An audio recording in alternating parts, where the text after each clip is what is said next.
अच्छा, एक एक संजीव जी, ये कहा जा रहा है कि इस बार, अगर आपने जिस प्रकार से कहा कि इस बार 64 से ज्यादा सीटें जो है वो भारतीय जनता पार्टी अपने बलबूते ले आएगी, तो इसका मतलब ये हुआ कि 2016-2021 में भी भारतीय जनता पार्टी 60 सीट लाने में ही कामयाब रही थी, हालांकि उस समय परिसीमन नहीं हुआ था। और इस बार परिसीमन के बाद ये चुनाव हो रहा है, तो इस बार उनको इसका लाभ भी मिलेगा। और इसीलिए आपने भी कहा कि 64 सीटें, तो क्या भारतीय जनता पार्टी के नेता ये आश्वस्त हैं कि उनको वो अपने बलबूते ही सरकार बनाने के लिए जा रहे हैं?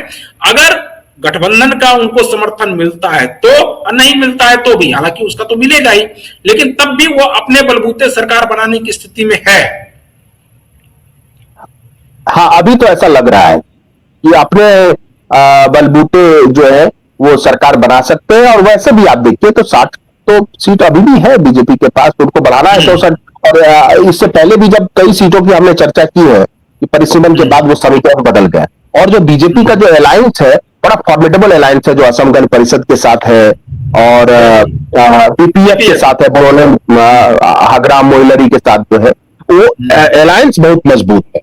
और गौरव गोगोई की प्लस में कुछ बातें हैं, जैसे अगर वो अहोम का कंप्लीट वोट ले लेते हैं तब तो फिर बीजेपी की सीटें घट सकती हैं। लेकिन अगर अहोम का एक ही चंक वो ले पाए, खास करके अपने एरिया में, उसके बारे में ये कहा जा रहा है, जो रिसेंट सर्वे आए हैं प्रवीण जी, और वो भी हम दर्शक से को बताएंगे सारी चीजें, कि ठीक है अहोम के बीच लोकप्रिय तो जरूर है गौरव गोगोई, तो उनके पिताजी भी बहुत लोकप्रिय थे अहोम समाज के बीच में, लेकिन अहोम कैंडिडेट उतने ताकतवर नहीं है, प्रभावशाली नहीं है कांग्रेस के पास, जो लोकल लेवल पे चुनाव को जीत सके। है ना कि आप फिर वहां पे बीजेपी का अपनी मशीनरी, मसल्स पावर और निश्चित रूप से मनी पावर भी, और हेमंता की लोकप्रियता, और लोकल कैंडिडेट ज्यादा प्रभावशाली हैं। जैसे आप देखते हैं पश्चिम बंगाल में माहौल तो बनाती है बीजेपी, लेकिन जब कैंडिडेट टू कैंडिडेट फाइट होता है तो फिर ममता बनर्जी बहुत भारी पड़ जाती है। बिल्कुल, क्योंकि कैंडिडेट भी प्रभावशाली होना चाहिए जो लोकल लेवल पे लोगों का विश्वास जीत सके। जैसे आप देखिए पूर्णिया का एक उदाहरण दिया ही जाता है कि पप्पू यादव के पास किसी पार्टी का सिंबल नहीं था। आज भले कांग्रेस दावा कर रही कि वो हमारे सांसद हैं, लेकिन पप्पू यादव ने बिना किसी मतलब निर्दलीय वो चुनाव जीत गए, और कांग्रेस को भी हरा दिया, आरजेडी को भी हरा दिया, जेडीयू को भी हरा दिया, बीजेपी को भी हरा दिया। तो ये होता है कि अगर कैंडिडेट में दम है तभी वो चुनाव जीत सकता है, केवल सिंबल से नहीं जीत सकता। संजीव जी, हम थोड़ा सा सीट वो रीजन वाइज आ जाते हैं कि अपर असम के बारे में थोड़ा सा 2-2 लाइन कम से कम सभी के बारे में चर्चा कर लें। अपर असम, लोअर असम, मिडिल असम और बराक वैली। तो सबसे पहले बराक वैली में आते हैं, क्योंकि बराक वैली के बारे में ये कहा जाता है कि वहां पर परिसीमन का असर जो है वो सबसे ज्यादा देखने को इस बार मिल रहा है। क्या है वहां का समीकरण? जी, बराक वैली जो है जी, इसमें कछार जो है, 3 इसमें जिले आते हैं, कछार है, हैलाकांडी है और करीमगंज है। और परिसीमन के बाद, इससे पहले भी हमारी चर्चा हुई थी एक बार परिसीमन पर, तो 15 पहले विधानसभा सीटें थी इस वैली में, इस इलाके में, और वो घट के 13 हो गई। और परिसीमन के बाद जो है माइनॉरिटी पॉपुलेशन को रीडिस्ट्रीब्यूट कर दिया गया है, और कुछ इस तरह से रीडिस्ट्रीब्यूट किया गया है कि मुस्लिम प्रभाव वाली सीटें घट गई है। जैसे अगर आप देखें कुछ अलग अलग इलाकों का मैं कर देता हूं विश्लेषण, बता देता हूं जानकारी। एक तो सिलचर जो है, लखीपुर है, उधारबोंद है, धोलाई है और रामकृष्णा नगर जो है, इसमें ध्रुवीकरण जो है इन सीटों पर बीजेपी की तरफ दिख रहा है। अल्पसंख्यक प्रभाव वाला इलाका जो है सोनाई है और करीमगंज दक्षिण, यहां पर फायदा जो है मिलता हुआ दिख रहा है। और सोनाई में क्या है कि सोनाई में क्या किया गया, सोनाई के आसपास की जो सीटें थी, मतलब जो आसपास का जो क्षेत्र था, उस क्षेत्र में क्या किया गया है कि उस क्षेत्र के मुस्लिमों को एक ही जगह सुनाई में कर दिया गया है। तो इसका फायदा बीजेपी को यह मिल रहा है कि एक तो जो उनके अगल बगल की, सोनाई के अगल बगल की सीटें थी, वहां बीजेपी की जीतने की संभावना बढ़ गई है, क्योंकि वहां मुस्लिम वोटरों का प्रभाव घट गया। दूसरा, सोनाई में विपक्ष के जीतने की संभावना और करीमगंज दक्षिण में विपक्ष की जीतने की संभावना बढ़ गई है। लेकिन इस हिसाब से 1-2 सीटों का नुकसान तो हो ही गया, मतलब विपक्ष को। अब आइए, ये कहा जा रहा है कि जो आप कछार के जिले में देखिए, जो बराक वैली में जो 15 सीटें आती हैं, उसमें 13 में से, मतलब 15 से 13 रह गई, 13 में से 8 से 10 ऐसी सीटें प्रवीण जी जिस पर एनडीए की स्थिति काफी मजबूत है। केवल कछार जिले में ही 7 सीटें आती हैं और इसमें से केवल 1 सीट पर विपक्ष की संभावना है। इसके अलावा विपक्ष संभावना नहीं। हैलाकांडी जिले में आ जाते हैं एक बार, निश्चित रूप से एआईयूडीएफ का यहाँ संजीव जी थोड़ा सा रोकेंगे इसमें, थोड़ा सा हमारे दर्शकों को यह भी बता दीजिए कि क्या ये सब जो सारे समीकरण बने हैं, क्या ये परिसीमन की वजह से ये सारे समीकरण बन रहे हैं कि यहां पर अभी जो है वो भारतीय जनता पार्टी मजबूत स्थिति में दिखाई दे रही है, या यहां पर जो विपक्षी दल हैं वो उनका उस प्रकार से ना तो वो कैंडिडेट उतार पाए हैं और ना उस प्रकार से वहां प्रभुत्व है?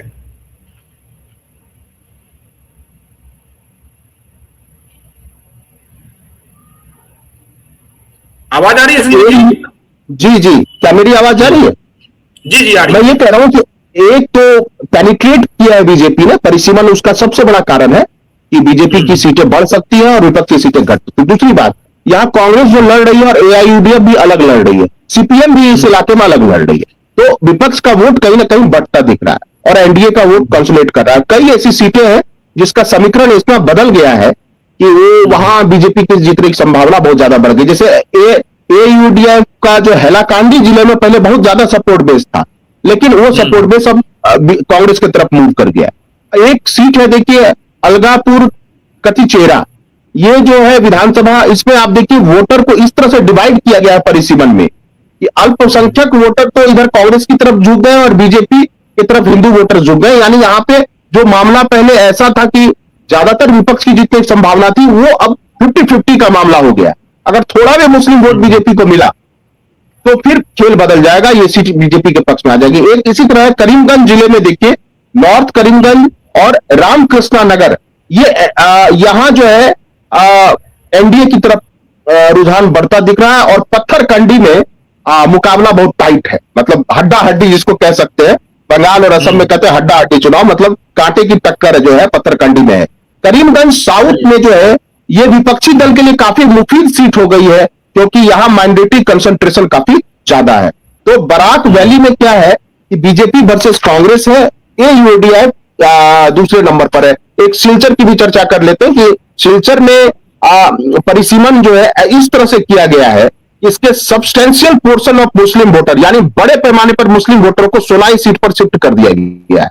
इसलिए सिलचर में हिंदू वोटर की संख्या बढ़ गई है और बीजेपी को स्पष्ट इसका लाभ नजर आता है। और तो संजीव जी यही वजह है कि भारतीय जनता पार्टी के नेता पूरी तरह से आश्वस्त नजर आ रहे हैं कि वो अपने बलबूते असम में इस बार सत्ता में तीसरी बार इन हैट्रिक लगाने जा रहे हैं। हाँ बिल्कुल, ये इसको कहते हैं माइक्रो मैनेजमेंट प्रवीण जी। और ये माइक्रो मैनेजमेंट इस तरह का है कि देखिए, इस तरह का, ये सोनाई सीट का ही उदाहरण दे देता हूं कि सोनाई सीट पर 2021 में करीमुद्दीन बाबू भुइयां जीते थे, बार भुइयां जीते थे, करीमुद्दीन बार भुइयां, और ये एआईयूडीएफ से जीते थे। इस बार करीमुद्दीन बार भुइयां सोनाई सीट पर असम गण परिषद के टिकट से लड़ रहे चुनाव, जबकि असम गण परिषद का बीजेपी के साथ अलाइन, यानी मुस्लिम कैंडिडेट बीजेपी के अलायंस से लड़ रहा है जो कि एआईयूडीएफ का कैंडिडेट था, और कांग्रेस ने इस सीट पर अमीनुल हक लश्कर को उतारा है। तो ये देखिए कि वहां भी कांटे की टक्कर देने के बारे में सोच रहे हैं। उसके बाद एक है कटीगोरा, एक सीट है परिसीमन के बाद यह सीट कंफर्टेबल हिंदू मेजोरिटी वाली सीट हो गई, और लखीमपुर एक सीट है हिंदू मेजोरिटी सीट है क्योंकि मुस्लिम वोटर्स को सोनाई सीट पर शिफ्ट किया गया है, यानी सिलचर के मुस्लिम वोटरों को सोनाई में शिफ्ट किया गया, लखीमपुर की सीट के जो मुस्लिम वोटर थे उनको सोनाई में शिफ्ट किया गया, यानी सोनाई को मुस्लिम बहुमत वाला सीट बना दिया गया, लेकिन 3-4 सीटों से मुस्लिम प्रभाव को कम कर दिया गया। और उसी तरह उधार बोंद एक सीट है, यहां बंगाली हिंदू डोमिनेंट है, इसलिए बीजेपी के लिए बहुत मुफीद सीट है। एक ढोलाई सीट है प्रवीण जी, और यहां पर भी बीजेपी का कहा जा रहा है कि, और ये उपचुनाव भी हुआ था यहां पर, ये एससी के लिए आरक्षित सीट है, तो यहां निहार रंजन दास बीजेपी के जीत गए थे। कछार देखिए और बाराखोला परिसीमन के बाद ये मिक्स्ड कॉन्स्टिट्यूएंसी से बदलकर क्लियर मेजॉरिटी पॉपुलेशन की सीट हो गई, यानी कछार और बाराखोला में भी जो है बीजेपी के लिए ये